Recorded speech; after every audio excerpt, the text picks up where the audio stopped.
Hello, everyone. There we go. Hello, everyone. Thank you for joining us tonight. I'm here to talk about recovery. And so, if you've heard me speak about recovery before, there's some things that you've heard already and some new things. So, please let me know if you have any questions. I'm going to just see if I can get my screen to share again because technology is not always my favorite thing. But alas, it works. Fantastic. Okay, so recovery and why it matters. Um, oh, I need to just move my little, sorry, don't mind my little techie. How do I put it up there? I'll go that way. Okay. So recovery is one of those things that everyone knows they should do, but often gets um, kind of put to the back burner because a lot of us love to go big and go hard. But really, recovery is a very critical piece to our training, and which is why we get to talk about it today, which is really really nice. So. There is lots of research on training on recovery, but really it's going to depend on individuals. We'll go through kind of what the research is talking about, some things that people have some questions about. So we'll talk a little bit about cold plunges and nervous system stuff and all kinds of really cool things. But really, the idea with recovery is to help us decrease the risk of overall training injury while promoting physiological and psychological readiness. So it becomes especially important during intense training or competition periods to sustain an optimal state of performance. So, when we're talking about recovery, we'll often talk about different tools. And so, different people will like different tools. But a few of the things we're going to talk about tonight, the big ones are sleep and nutrition. And so, though I always like to talk about things that are big bang for your buck or low hanging fruit. And so, sleep and nutrition are those two. So, those are the first two components. I know you guys have already talked a lot about nutrition. So, I'll kind of skim through that stuff. But then we also get to talk about mobility and self-care and your nervous system regulation, things that are very near and dear to my heart. All right, so sleep. So sleep is the foundation of recovery. Like I said, it is like the one thing apart from nutrition that is the most important part of recovery. And so one of the really interesting things is when I talk about people to people of like, are you getting enough sleep? I often get, yeah, yeah, yeah, I'm getting lots of sleep, or they're very clear that they're not getting enough sleep, but still training at the same level that they were before. And so when we look at the research around sleep, most people are actually lacking in the amount of sleep that they should be getting. So, 1 in 3 Canadian adults are not getting enough sleep. 1 in 2 have trouble falling asleep, and 1 in 3 have difficulty staying awake during waking hours. So, what that is to show you is really just that it's something that a lot of us could really work on. And especially if you're feeling like you're trying to make some gains in the gym or you're having a really hard time progressing to kind of that next level, the sleep is one of those really big bang for your buck type of things. So, why is sleep so important? Well, it helps us to regulate our nervous system and immune system, and it is necessary for us to recover and regenerate. And so, when we have a really good workout, you'll see our tissue will show or will develop these little, like, kind of like micro tears in them, which is important for that muscle growth. But those repairs of those little micro tears actually happen at night when we're sleeping. So, that's that recovery and regeneration. Sleep helps to enhance our injury resiliency. It improves skill acquisition. So if we're trying to learn something new or working on something in the gym that we're really trying hard on, sleep can actually help us build those new skills, which is super duper cool. And it's also essential for us to perform optimally. So when we look at why sleep is so positive, people are like, yeah, yeah, sure, sure, I'll get lots of sleep. But really, when we start to look at the detriment of not getting enough sleep, that's where things start to look really quite crazy and really help to motivate people to get a little bit better sleep. And I know there's probably a few peri and postmenopausal women that will be watching this. So I'll throw a little bit in about that for you guys about sleep, because I know it's the easiest thing for me to say, hey, go get some more sleep. But it's a totally different ball game when it comes to actually getting that sleep. Okay, so when we don't get enough sleep, there's a 33% increase in our risk of dementia. And this is over like an extended period of time. It's not like one night of sleep will result in all of these changes, but this is a prolonged period of time with not getting adequate sleep. So there is a 48% risk of developing heart disease, an increased risk of high blood pressure. We have decreased immunity, so you're more likely to get sick, um, which is, right now with a common cold and flu going around, it's important that we try and do everything we can to help with our immunity. We have a 36% increase risk for colorectal cancer, 3 times the risk for type 2 diabetes. Loss of sleep can cause greater cravings for sweets, salts, and starchy foods, so that can impact our nutrition. There's about a 50% higher risk for obesity if you get less than 5 hours of sleep per night, which is wild. Especially when we look at, what's happening in our world nowadays. There's more and more people struggling with their weight, and if we can just get people to sleep a little bit more, that could have such a huge impact on their quality of life and their health. It's also thought that sleep deprivation can age your brain by 3 to 5 years, which is wild because we need all of that brain function. And you guys are doing such a good job in the gym of working on your strength training and your balance and coordination, all of these things that will help your brain function. But that can be impeded by not getting enough sleep. So sleep and performance. So this is the big thing we look at from the athletic perspective. So there's lots of research that has shown that inadequate sleep can limit the maximal strength that you have to perform compound movements during resistance training. So those are compound movements or multiple movements at once. So things like thrusters, clean and jerks, that kind of stuff, where it's multiple movements put together at once. And so by getting an inadequate amount of sleep, it can actually limit how much strength you can develop in those movements. Oops, sorry, I keep hitting the button on my bed. Sorry, guys. In endurance sports, specifically in running, there's some studies that found that participants were able to cover 3% less distance on less sleep than they did when they were fully rested. So especially for all you high rockers out there, getting that sleep is really important so that you can cover that distance in the time that you would like. So sleep helps us in our athletic performance by releasing growth hormone, which stimulates muscle growth, repair, bone building, and fat burning. So deep sleep is when that growth hormone is released, and studies have shown that the loss of that sleep can slow its release. So when we sleep, there's different phases in our sleep cycle, and so there are times when we're in our REM sleep and time in our deep sleep. They both have different functions. Part of it is in our memory, so memory reconciliation, as well as that learning of patterns. So it's helping our brain kind of take what we've learned and like store it away so that we can use it later. And then there's that piece of the deep sleep, and that's when that healing and repair really happens. So if you are a light sleeper or you have a broken sleep, you're less likely to get into that deeper sleep pattern. So you may notice that even though you are getting enough sleep, if you're not getting into that deep sleep, you're not getting the adequate recovery that you would hope to get with getting that much sleep.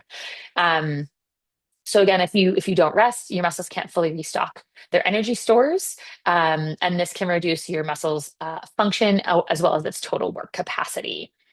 Um, and there's another piece here about sleep, and again, repairing those muscles that. That's when that protein synthesis, that's that repair piece that happens, and that you need to be able to train the next day. Okay, so before I talk about the ways to help you improve your sleep, let's talk a little bit about our lovely perimenopause group or menopause group, where they're really kind of struggling to help to get their sleep. And so some of these things will help for sure.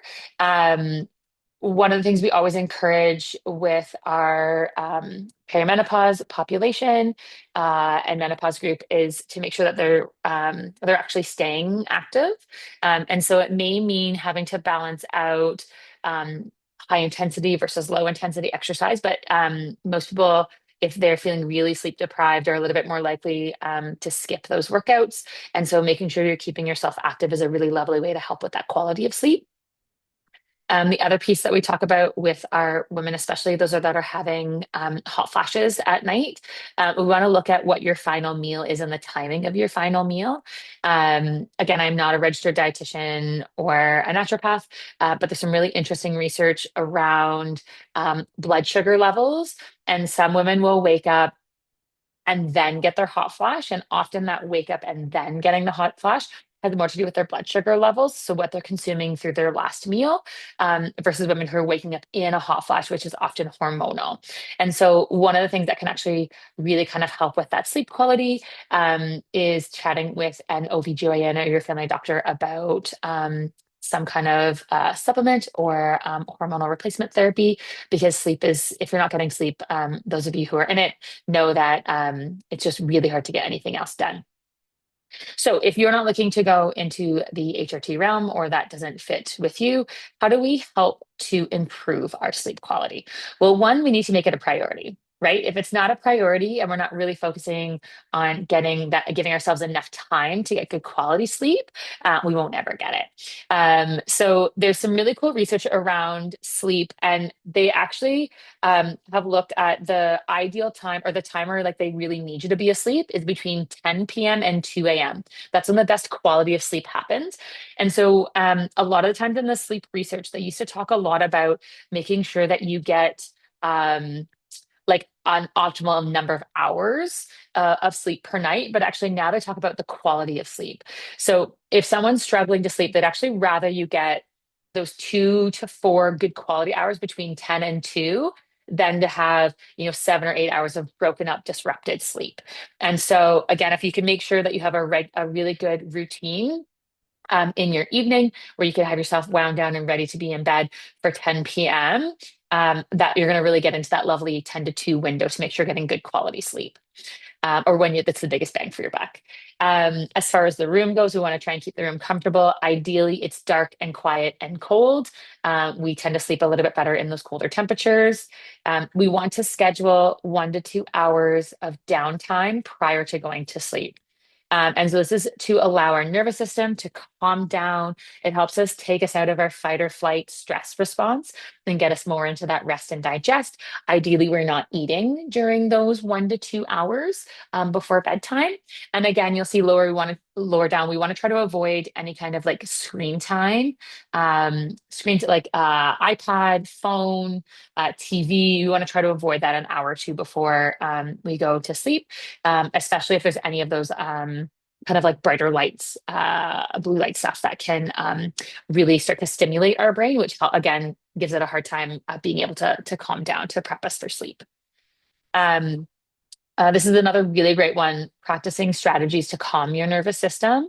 So again, help you get into that rest or digest. Um, there's some really interesting research about how to calm your nervous system. So a lot of the times, you'll hear people talk about what we call the top-down approach for calming your nervous system, which we'll get into this a little bit later, but I might as well spill the beans now. So those are things like meditation and mindfulness and breath strategies. But for a lot of people, especially if your nervous system is like really buzzing and we're really in that fight or flight, it can be really hard to use those strategies, even though we know they're helpful. So, one of the things they actually talk about in the research is using a bottom up approach to allow you to then use those top down approaches. So, that bottom up approach is this idea of movement. So, things that we can connect with, we know how to do. So, those are things like really gentle stretching. It might be yoga, it might be some Tai Chi, it might be some breath work, but a lot of the times it is movement based ways to calm your nervous system that will allow your nervous system to calm down to a point where you can actually use the breathwork stuff. And so, if you're someone who has a really hard time with falling asleep, these things of doing some really gentle mobility or nice stretching before you go to bed, where we really try and like slow things down and connect with our body. And this is not the time for power hot yoga. This is time for just really slow, controlled, more of that restorative yoga nidra type of stuff is really, really great to kind of help you prep your nervous system for that return to sleep. We talked a little bit about this already, but sticking to a schedule is key. Ideally, we're getting that sleep between 10 and 2, and then making sure we're being aware of, are we having caffeine, nicotine, or alcohol before bed, or eating too close to bed? Because those things can often affect our ability to really kind of get into that rest digest state. And prep us for bed. But know that everyone is a little bit different. And so some people can have more caffeine before bed. Some people are okay with having a drink before bed. Ideally, women are not. I'm sorry, but generally, alcohol is not great for women. There's more and more research coming out that our bodies just really don't love it and don't process it super well. And so it can really affect sleep. So if you are someone who likes to have a glass of wine in the evening, just be really curious if you're having trouble sleeping because that could be the culprit right there.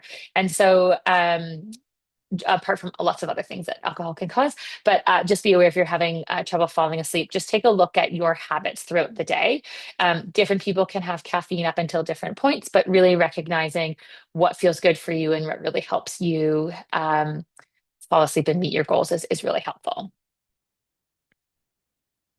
Okay, so nutrition. And I know you guys have talked about nutrition already, so we'll just get through this recovery side of things. So for recovery, we want to focus on the three R's: refuel, rebuild, and replace. So refuel is eating carbs to replenish those glycogen stores within our muscles. Now, I did say within 2 hour exercises, but 2 hours of exercise, excuse me, but just give us a second because we're going to talk about this a little bit more. Rebuild, we want to eat protein to help us repair and grow muscles. And replace, we want to hydrate. We want to drink fluids to replace what we lost through sweat. Okay. So a few other things to consider with nutrition. So a big one that I often talk about is first and foremost, we need to consider, are we eating enough? There's this lovely thing called REDS, so relative energy deficiency syndrome in sport.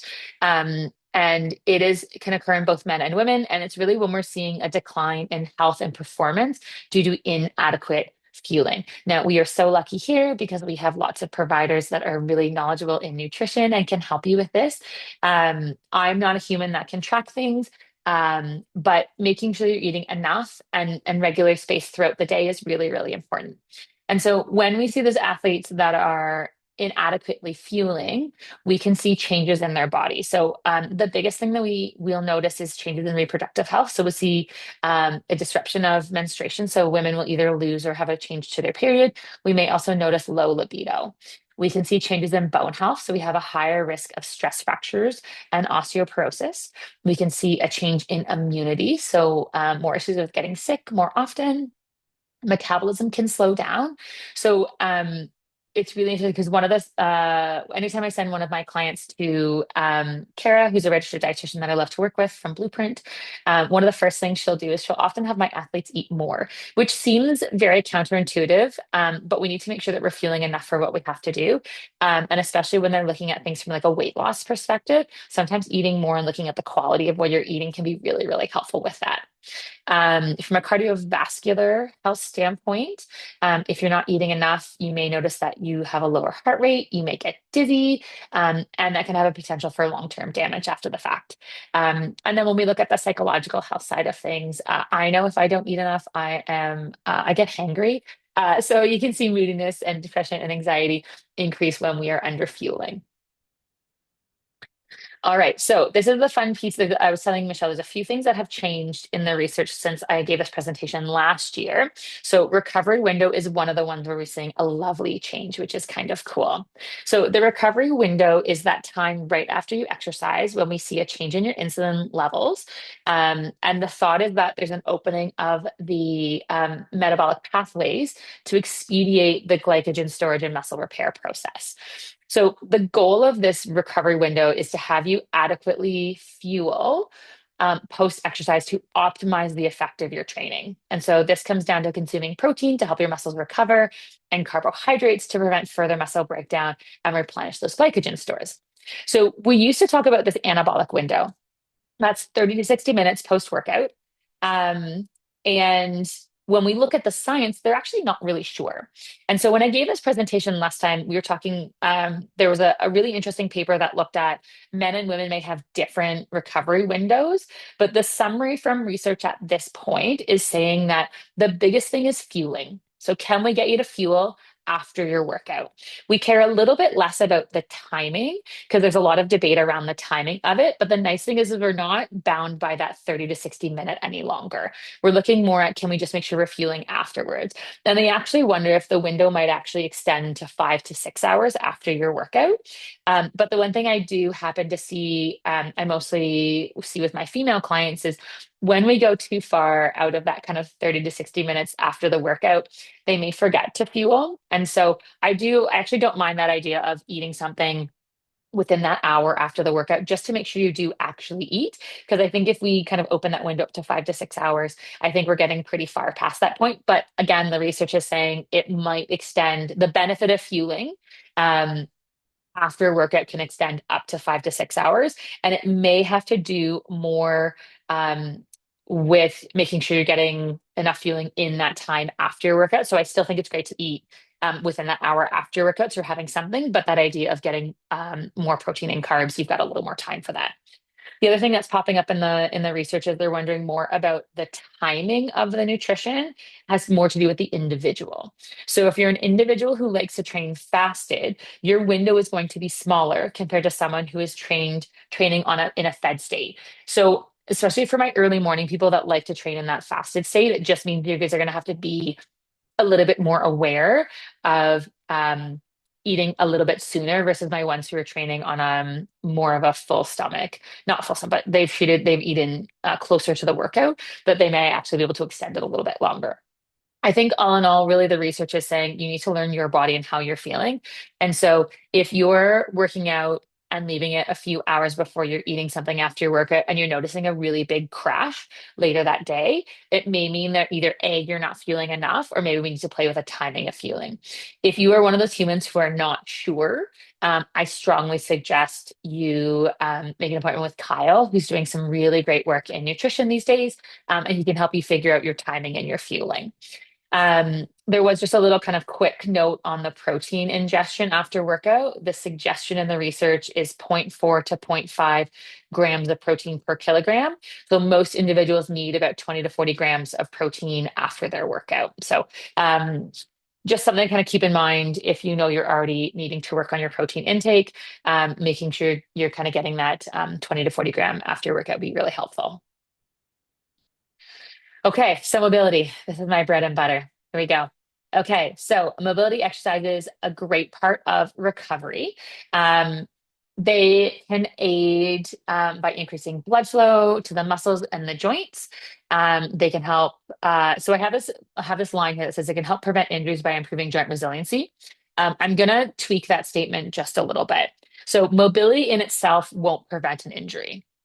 It will give you better access to your tissue that makes the joint more resilient, that will help you to be stronger or more powerful.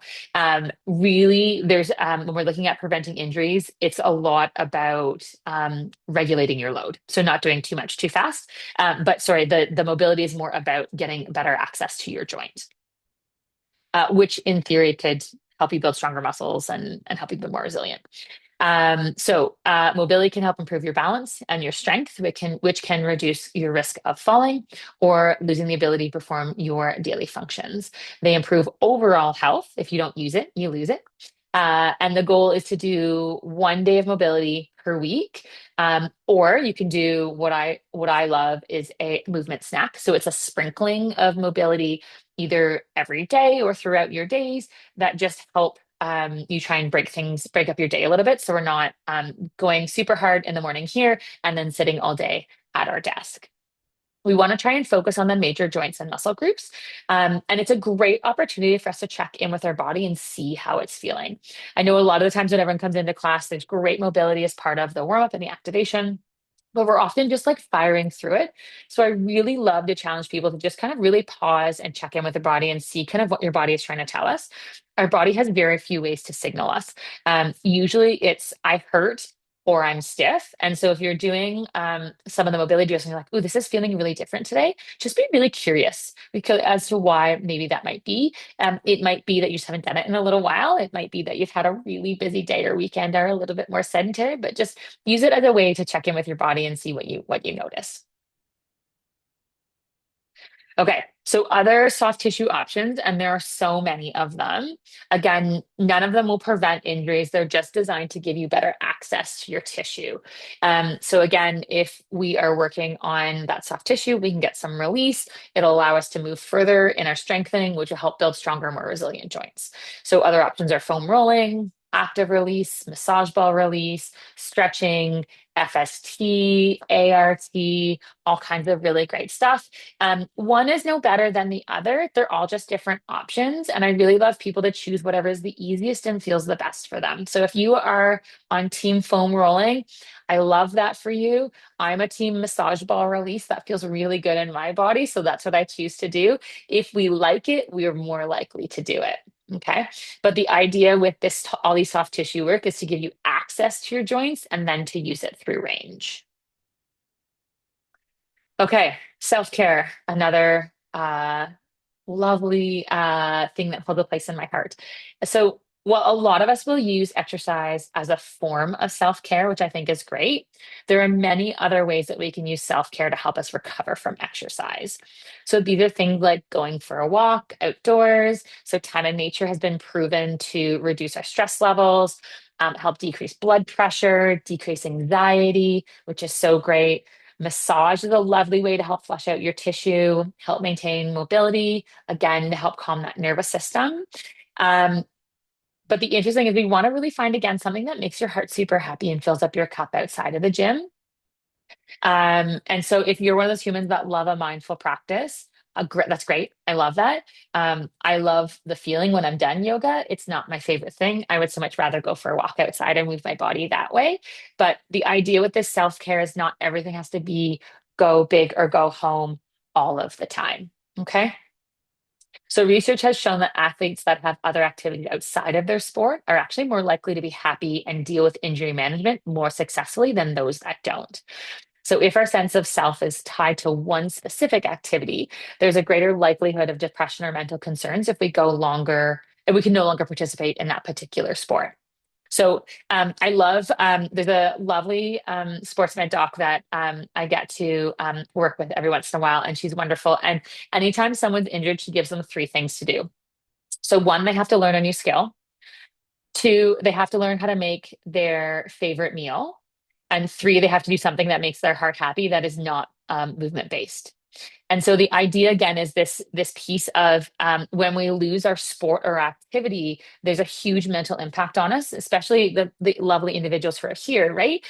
This gym is not just about working out; it's a beautiful community. There's people that are around you all the time that are part of your social circle. They're just like really lovely humans. So it's more than just the physical activity. And so when an injury happens and you're no longer able to maybe come to class for a period of time, we can really see big impacts on that because people start to lose who they are as a human, and so we see more a greater likelihood of mental health concerns. So if you're really looking for something fun to do this weekend, learn a new skill, learn how to make your favorite meal, and find something that makes your heart happy. Okay, I realize we're getting close to time. I'm going to just talk a little bit about the nervous system and the cold stuff, but I might fire through this a little bit quickly so we can cover everything. I'm sorry that I've gone a little bit over tonight. My apologies, everyone. So nervous system recovery. We talk about the nervous system as being kind of broken into two parts, the autonomic nervous system. So there is our fight or flight and our rest or digest system. And so these two things should be in a constant state of flux. We should be able to go into sympathetic and then come back out and go into a parasympathetic. And so this system is really affected by high intensity exercise, which takes us into that sympathetic state.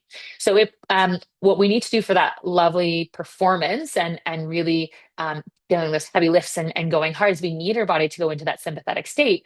But then we also, for recovery, needed to come back down into that parasympathetic state, so that rest or digest. And so both are good, but if we are spending too much time in that fight or fight state, our nervous system can actually start to become fatigued. And then what we'll start to see is we can lose strength and we can lose max speed and we can lose explosiveness. which can show up as that decreased performance or more muscle soreness or tiredness. And so we want to make sure that we help to prevent this nervous system fatigue. And so, shockingly, the things you can do to help with that is get enough sleep, 7 to 9 hours per night. Everyone is different. I should have mentioned this in the sleep section. So most minimum is usually 7 hours in all of the research. Now, there are some people who say they need less, but if you're starting to notice like balancing coordination issues or change in performance, I would really have you reevaluate kind of how much sleep you're getting. We want to schedule rest days into our training plan. Okay, those rest days are really important to allow that nervous system to come down. We want to try and balance our training intensity. So balance those like high intensity workouts with things that are a little bit more restful. So we don't want to be lifting heavy or sprinting every day. And then again, that lovely proper nutrition. See, it's the same things kind of keep showing up every time. Okay, so a couple different ways to measure nervous system fatigue. One is these counter movement jumps. So the idea here, it's like a squat jump, and basically your height should remain the same when you're fatigued, but just the way you do the jump changes. But when we're in nervous system fatigue, we'll see that your power decreases, and so it's one way to test whether or not your nervous system is functioning well. The other really cool thing is using heart rate variability, and so there's a really great app if you're curious about it. Um, it's called Wellatory. So I don't know if you can see it. It's like a heart on it, but basically you can use your camera phone and you put your fingers over your camera phone. No, sorry, the camera on your phone, and it measures that heart rate variability for you. Again, there's some error because it's peripherally, it's measured in your hand versus kind of closer to your heart, but it is a really great way of telling you how your body is recovering, and can be used to assess your fitness level. Now, if you use any kind of device like a Garmin or the MyZone or an Apple Watch, they'll all have devices on them that will help you measure. This is just another way that has some good evidence in the research. Okay, mindfulness. We talked a little bit about this already. This idea of helping us connect with our body a little bit more. It'll help with physical recovery. The mindfulness helps us to bring us down into that parasympathetic state, so that rest or digest. And again, we can use meditation, body scans, breath work. But for a lot of us that are movers that are really used to moving, we may need those bottom up things. So that's that idea of we may need the yoga or the stretching or the mobility, that are us moving our body in a way that's familiar to us to allow us to then try and use the meditation. Okay, this is the one everyone else always wants to talk about, cold water immersion. Okay, so the thought behind this is it is to reduce post-exercise muscle soreness, eliminate fatigue, decrease exercise-induced muscle damage, and help with recovering sport performance. So some of the research has found, again, the research is very limited. So it's a few number of studies, small participants, meaning there's a lot of error, right? Because we only look at a small group of people. It's not a good representation of like the whole general population. So some of the research has found that people report delayed onset muscle soreness, like delayed onset muscle soreness. Um, so there's decreased creatine kinase at 24 hours after a workout. So that's an enzyme that's a marker of tissue damage. There's decreased lactate, which is a chemical that's produced by your body after the tissue breakdown, and it's thought to produce muscle soreness. There is no evidence that it works on your C-reactive proteins, and it is thought it could accelerate fatigue recovery. So I actually found this really cool study that wasn't available when I did this presentation last time, and it looked at cold water immersion. And they had people go in, so again, it was a small study, but super interesting where they had people go in a cold tub immersion for 5 minutes. And then they did an MRI of their brain. And so what they found is they found individuals after the cold immersion had positive emotions and a decreased negative emotional state after doing the cold water immersion. And so they thought that the changes in those positive emotions post immersion were associated with a coupling between brain areas involved in intention control, emotion, and self regulation, which is super cool. And so basically, participants felt more active, alert, and attentive, proud and inspired, and they were less distressed, and less anxious and nervous after having their cold water bath, which is really cool. So we're seeing that there might actually be there's definitely room for more research here, but there might actually be some brain changes having done the immersion. which is kind of neat to look at. So, what it's thought to do from a treatment perspective is decrease swelling, decrease perception of pain, decrease perception of fatigue, alter localized blood flow, alter your heart rate, decrease muscle spasm, and decrease muscle damage. Again, all very helpful, but again, we need a lot more research. So these are the current recommendations provided in the research. Everyone is a little bit different, and so I do always encourage um, people to really pay attention to how their body responds to things. There is some interesting research around men versus women, but again, nothing really super concrete. But the idea here is we want to immerse in cold water immediately after the exercise for the greatest effect. Um, Ideally 1 to 3 minutes at a temperature of 50 to 55 degrees. And again, there's some difference on temperature between men and women. Men closer to the 50, women closer to 55. Ideally 2 to 3 times per week. And the idea as well is to really make sure you get your neck submerged. Your vagus nerve, which is one of your primary rest and digest nerves, runs through the front of your neck. And so when you're in the tub, you want to make sure you get all the way up to your neck submerged. Okay, so I know I ran a little bit long. My apologies, but that is the scope of recovery. And so, big takeaways for everyone, just to quickly summarize. One, we need to eat something. So, sleep and fueling are our top things. Two, we want really good quality sleep. We want to make sure we're trying to be in bed between that 10 and 2, and we're looking for a good quality of sleep versus overall time. But if we're not getting enough sleep, it can lead to some changes out in the gym. And then my lovely third takeaway is that lovely piece of self care. So if you can make sure that you have things that bring you joy outside of the gym, it will help with recovery, especially if you're injured.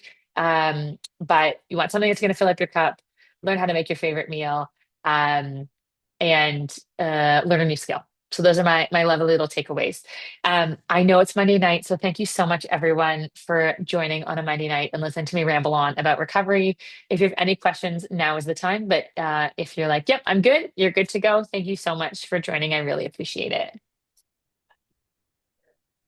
Very good, Kathleen. Thank you.